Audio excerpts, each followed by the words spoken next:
Karina from Dragonfly Marketing, and we are putting together a little video about something that we're both very passionate about, which is branding.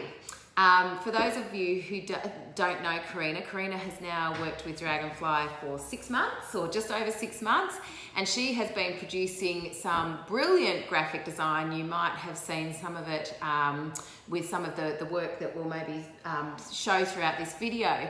But we thought we would kick off the year by kind of talking a little bit more about branding, because both of us have kind of noticed that there's a lot of people who it's a bit confusing. It's a bit confusing thinking about a logo or an identity design versus what branding is. And I think the question is kind of, well, what is a brand? Like, what is a brand? Because most people think a logo is a brand, right? So a logo, you've got the Dragonfly icon and you've got the words Dragonfly Marketing, and that's a logo, but that's not a brand. So it's part of a brand, and it's a very important part of a brand, but it's not the brand entirety. So Karina, how would you explain, the difference, say perhaps, between a brand and a logo? So the difference between a logo or an identity and a brand, I'll just explain that. So the term logo is more of a trademark and a visual identifier. So a trademark or a logo isn't a brand itself, it's just more a symbol. Yes. And we were talking before about sort of maybe making it into a metaphor and using Jane as an example as a brand. Yeah. And so I would identify Jane's, let's say her face. So, she has only Jane has Jane's face, so that's how you identify Jane. But Jane, the brand, is more like Jane's whole personality, everything about her, the way that she speaks, her personality, the way she walks, the way she communicates, just herself. And that's the brand. That's the brand Jane, and then you identify the brand Jane with, let's say, Jane's with my face. Or in business sense, Dragonfly. Yeah. So I would say you're the face of Dragonfly Marketing. So like my logo is my face. Yeah, like your identifier. But everything about me Yes. that gives people an experience is my brand. Yes. Yeah. So just as an easy way to sort of explain it. Which I think is a really good metaphor to use to explain it. And certainly from a business point of view, so say for example you might have a really groovy little icon and a logo that you use. However, the brand itself is that, but it's also how the experience that people might have with your website. It's the experience that people will have when they walk into your shop or your office and they're greeted by your staff, and how your staff look and how your staff act. Is that consistent with what you've actually put out there in terms of your logo and your messaging? If your ads are saying certain things about your brand and what you stand for, is that what people are actually experiencing? Because that's all part of your brand. Yeah. And what we were talking about before is how do we define it? And we're just thinking about another example where, we've done some advertising, we've done some PR, maybe we spent 4 months on a campaign, but when maybe we're still talking about Jane the brand, someone meets her at a party and they've heard all these great things, through advertising and through someone else. And when they come to Jane, they say, "Oh, hi Jane, I hear you've got this big, great personality." That's branding. Because they've sort of been along the journey and now they're experiencing the product firsthand. And because that brand's kind of sunk in. So they've in the print ad that they've seen us saying, we are good at marketing, then they might have read a media article that says, Dragonfly are good at marketing because they won an award. Then they might get to the website and say, where it says, Dragonfly are good at marketing and this is what they can do. But then when they actually meet us, they understand. What they think is branding.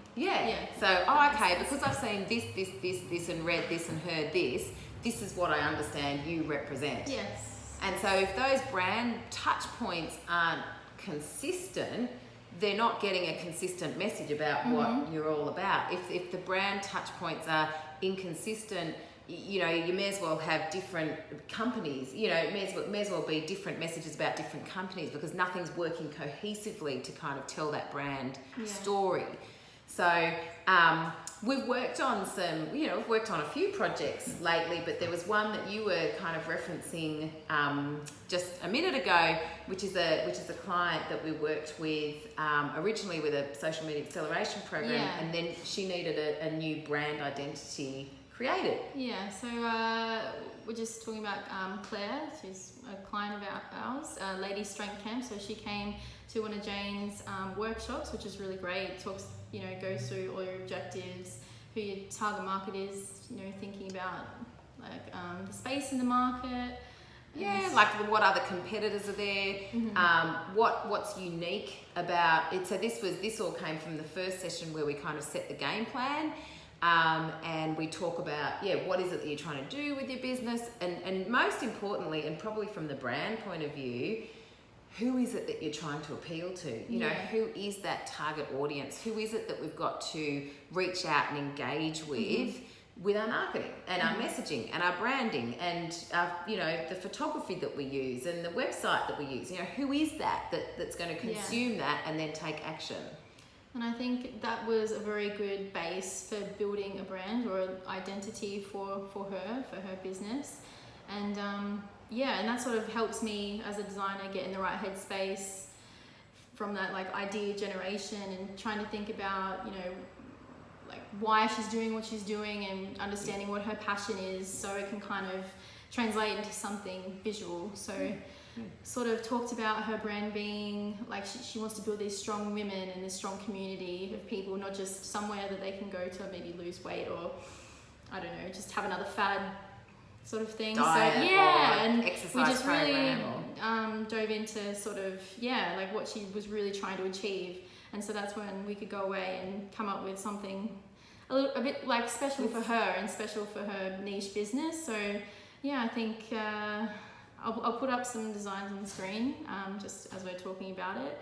But it was a World War II poster I'd seen maybe 6 months ago. I'd seen it through the years, and it sort of just struck a chord with me, thinking back to a time where maybe there were just like this iconic, like strong woman, and I saw it and I thought, oh, maybe we can turn this into like Claire's identity, because the girls that go to this camp, look up to her, want to be like her, want to build on their strengths. So like I said, I'll put up on the screen, but it sort of stemmed from that idea, and we wouldn't have got to that place if we didn't do a workshop and really figure out what she was passionate about, what she wanted to do and achieve. Because it's really easy as a default just to go, oh well, all women think like this, and so we could just kind of do something really Lorna Janey and just get really hot women looking hot, and in great gym gear and bonding together and then having a glass of champagne afterwards or whatever. Whereas she wasn't about this, and neither was her customer. More importantly, the women that she wanted to engage with were women who craved strength and independence and camaraderie around that. It wasn't just I'm going to go to the gym because I know that I should be going to the gym. This is like I really want to achieve a serious goal here, and so we had to make sure that branding really spoke of that. And that World War II kind of female represented that independence, and that that's a time when women really had to stand on their own feet and become strong and take on the masculine roles and those sorts of things. So we knew that resonated with what she was trying to say. And I don't think it's too. Then you'll see it. It's not too feminine or too masculine. We really wanted to have like a. Obviously it looks a little bit more feminine because it is a female, but I did the illustration thinking like she didn't have makeup on, like the illustration and makeup real. On, it was more so I think it was women. For her it was quite special. And when someone's really passionate about their own brand or their business and trying, for us we just try to get on board, and like that energy transcends, and then we just try to create something special for that person. So we're going to make a few of these videos, so keep an eye out, and we'll be back with some more branding talk.